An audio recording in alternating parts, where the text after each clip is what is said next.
Hey everyone, I'm going to be doing a video about piracy and talking about the legal definition of piracy and my opinion of piracy and ROMs in general and how it affects games and what my opinion is on people pirating games. So I'm going to start off with the legal definition of pirating, which is that you obtain a work that was created by someone and was sold for a profit illegally. You obtain it without paying money. You obtain it in a legal way, not a way that's legal, and that is the legal definition of piracy. Now, looking past that, I'm going to get into my opinion on piracy. I think that ROMs are a good way to play older games and that they aren't immoral to use them. Because, let's say I'm playing Earthbound right here. To buy this game used on eBay, the physical copy, costs over like $100 used, which is insane for a video game, and it's not even like a special edition or anything. And to buy the game new, it's over $200 if not $300, and the prices are just crazy for the game. Not only that, but you have a lot of problems when you play older games where if you hook it up to HD TV, because the aspect ratio is 4:3 and HD TV supports 16:9, the game looks all stretched, or it'll be the incorrect aspect ratio, the colors look terrible, the game just looks worse in general, and you can't play it in its normal state, and it just looks awful in general. So I think that ROMs are a good way to play older games because that they're not necessarily immoral to use them. The thing is, something like Earthbound, which is over a 10-year-old game, the company is no longer profiting off of this game. The developers, the creators, the publishers, and so obtaining the ROM of this game does not hurt the developers. Would it have been nice if we could go back in time and support the developers because we like this game?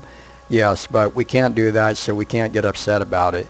Now, I think if you were to pirate a PC game that just came out through torrenting or something like that, I don't think that's a cool thing to do it at all. And because that hurts the gaming industry, that prevents more games in a certain series from being made, because the developers and the publishers are counting on sales and counting on the game making a certain profit for them to greenlight another project from the developers.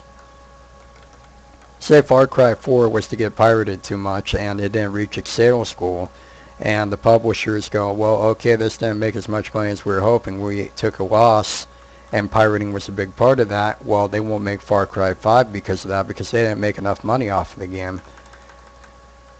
And because of that, Far Cry 5 won't be developed and won't be released, and because of that, we won't get to enjoy it. And that's where I think piracy hurts. If a game has just been developed for PC, please do not torrent it. Do the right thing. Purchase the game and support the developers. Even if you have to wait for a price drop, support the developer if it's a game you're interested in, a game you want to see more installments of, or part of a series that you really like. Because when you don't buy it and you obtain it illegally for free, the developers don't make money off of it, and more games in that series don't get made. And so because of that, you won't get to play more games in that series. And the thing is too, is imagine you are a developer and your team and you for over a year put your heart and soul into creating a game, and you put everything you had into creating that game, and you were like, okay, we're going to try to make the best game we can of all time, and you put everything you had into it, and you did the best you could, and then some guy, because he doesn't want to pay money for your game, is just going to decide to pirate it and go and get it off of a torrent and not pay for the game at all, a game that you took over a year to create with your team, that you put your heart and soul into, and he's just going to obtain it for free. Why? Because he's too lazy to pay for it. He's too cheap to pay for it. He doesn't want to support the developers, and because of that, he not only hurts the gaming industry, he hurts himself, because if he likes that game, the chances of a sequel are decreased by him not buying it. Now, it is only one person buying it, and would have to be a lot of people doing it, but you should always try to do the right thing and support the developers. And that's really my take on ROMs and piracy, and my thoughts on piracy in general. Please don't pirate games that developers are counting on sales of and money for to make future installments of a series for. You ruin it for gamers, you ruin it for people who enjoy video games, and you ruin it for the developers because they don't get to make more games in that series because they didn't make a big enough profit or sell enough copies. So if you enjoyed this Please leave a comment. I love to talk to people about this. I know it's a very controversial topic. Check out some of my other videos. Check out my reviews. And if you really enjoyed what you saw here, subscribe and tell other people about it. Thanks everyone and have a good one.